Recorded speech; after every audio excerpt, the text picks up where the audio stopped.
Good afternoon, ladies and gentlemen. Jamie Samuel reporting, and welcome to episode 11 of my 2022 FIFA World Cup podcast, bringing you the latest updates on the 2022 World Cup. I'm joined yet again by Bani Pera. How are you today, and how great was it to see the Socceroos advance to the knockout stage? I'm doing very well, Jamie. Thanks for having me on your podcast once again. And as for the Socceroos, I haven't stopped celebrating. I'm still shaking with shock how they did what I thought they didn't have the capabilities of doing. So I'm a very happy man, put it that way.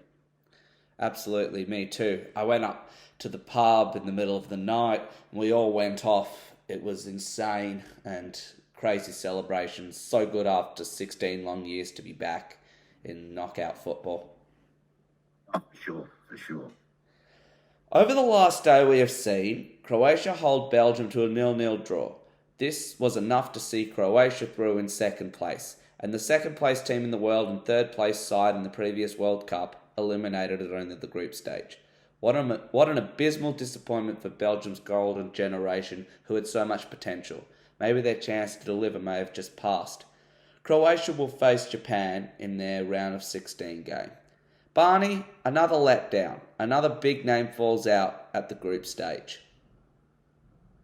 Yeah, I didn't rate Belgium that highly, but I still expected them to top the group before the start of the tournament. So it's a bit of a letdown. There was talk about there being a bit of a split in the Belgian squad. So that may have affected them, but I mean, today they really gave it their all, but Lukaku had a couple of very easy chances, and one of those goals could have put Belgium in first place, or actually in second place. Either way, it would be very disappointing for Belgium. They did expect a lot more from this World Cup than what they got. So yeah, that's probably one of the biggest shocks of this World Cup. Is it fair to say Belgium's golden generation may struggle to find an opportunity to do damage with the current squad they have? Have they missed a boat? Oh, 100%. This was their last chance, really. I mean, I guess they've got the Euros, but if I was the Belgian, I'd be blooding in new players.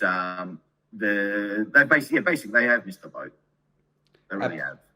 Yeah, I tend to agree with you there.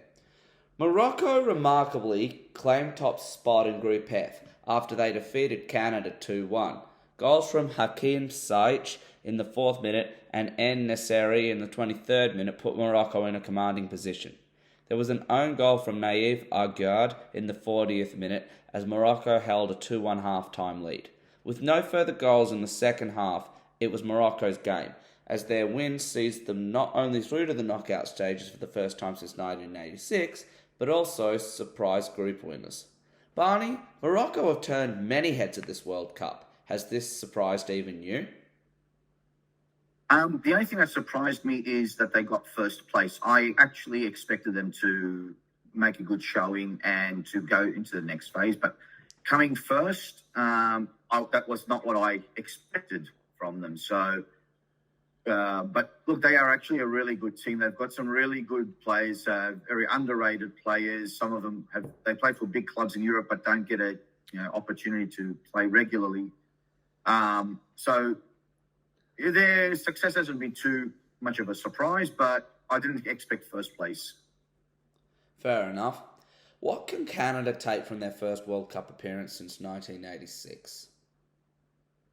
Look, they put up brave performances in all of their matches. In fact, I thought they outplayed Belgium in their opening game. So, look, they can take plenty of heart, and now they know where they have to be to compete against the world's best. And I truly think next World Cup, when they're co-hosting, they will actually be a lot better for it. Yeah, that's reasonable.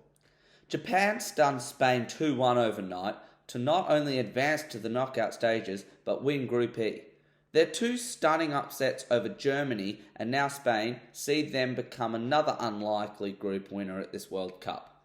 The win meaning both Japan and Spain go through, eliminating Germany at the group stage yet again. Alvaro Morata opened the scoring as early as the 11th minute as Spain took a half-time lead of 1-0. Japan hit back in the second half against the odds. Ritsudin equalising in the 48th minute before Ao Tanaka gave Japan the lead with a header from close range in the 51st minute after the VAR check confirmed the ball had not completely crossed the line.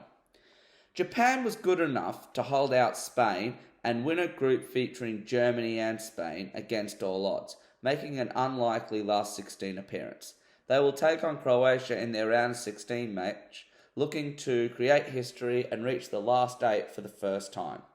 Bani, what an effort from Japan to cause 2 major upsets in a group where they were heavily favoured against and not expected to do much. Not only that, but go on to win the group.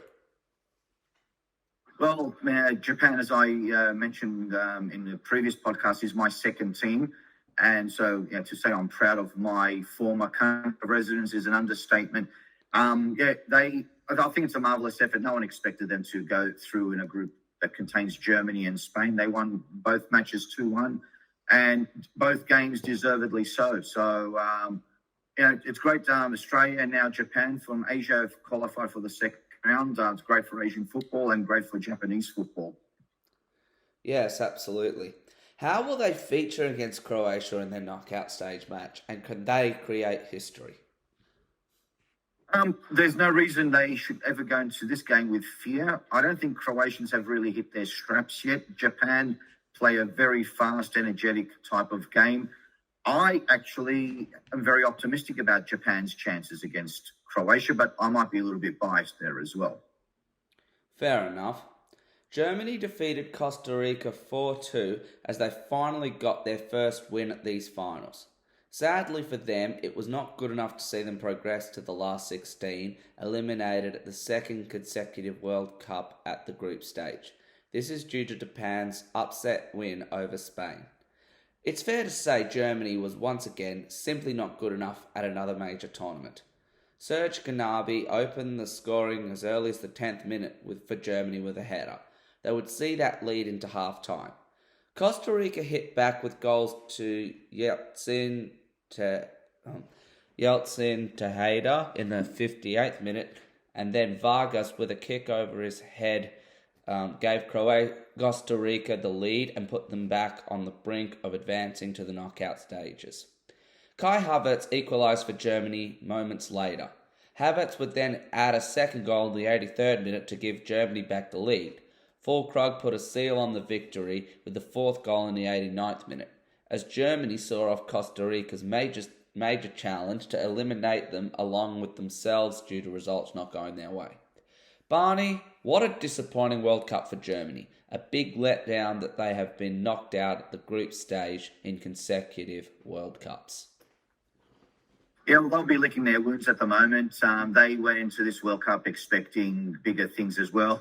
In my tipping competition that I picked them to get all the way to the final. So in that sense, I'm disappointed in the German team. But in all honesty, they never really... It's like their minds were never on the games or the political talk off the pitch. It showed on the pitch. Their minds were elsewhere. And it showed, they only got themselves to blame, to be honest. Absolutely. It's a big letdown, as I mentioned. Costa Rica almost found an extra gear and got themselves through at Spain's expense. Can they be proud of their effort at this year's tournament despite the 7-0 loss to Spain at the beginning?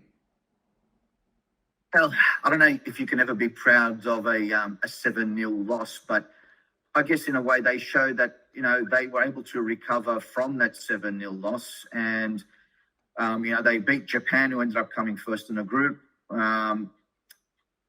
Look, it's a hard one. I mean, overall, it's a disappointing World Cup for them anyway. But the fact that they could beat the team that came first in their group means that they've got something in their squad. They've got some class to win games. They just have to put it together more consistently. Absolutely, they do. In other news, some exciting upcoming matches include Korea Republic will take on Portugal at the Education City Stadium. Portugal already through to the last 16. They only need a point to win Group H. Korea Republic must win in order to go through, but facing these Portuguese, that seems a very tough task. Portugal will want to dress rehearse for the knockout stages and get a comfortable victory against their Asian rivals, Ronaldo leading the way again. My prediction, a 2-0 win for Portugal as they advance as Group H winners. Barney, please give me your thoughts. I think we'll see a slight form reversal from the Portuguese with them already qualifying. I think they'll do something similar to France and rest some of their players. So I'm actually expecting a draw in that Korea-Portugal game. Okay, reasonable prediction. I, for one, think Portugal will grab the win and go through comfortably, though. Ghana will take on Uruguay at the Al Wakra Stadium. This looms an essential win for the South Americans. Fail to get the 3 points will see another heavily favoured team drop out at only the group stage.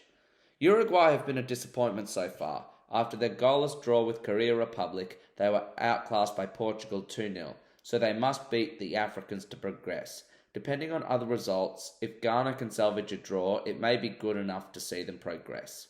They have been impressive. A competitive effort against Portugal and a thrilling 2-3 victory over South Korea sees them in position to qualify if they can get the right result against the South Americans.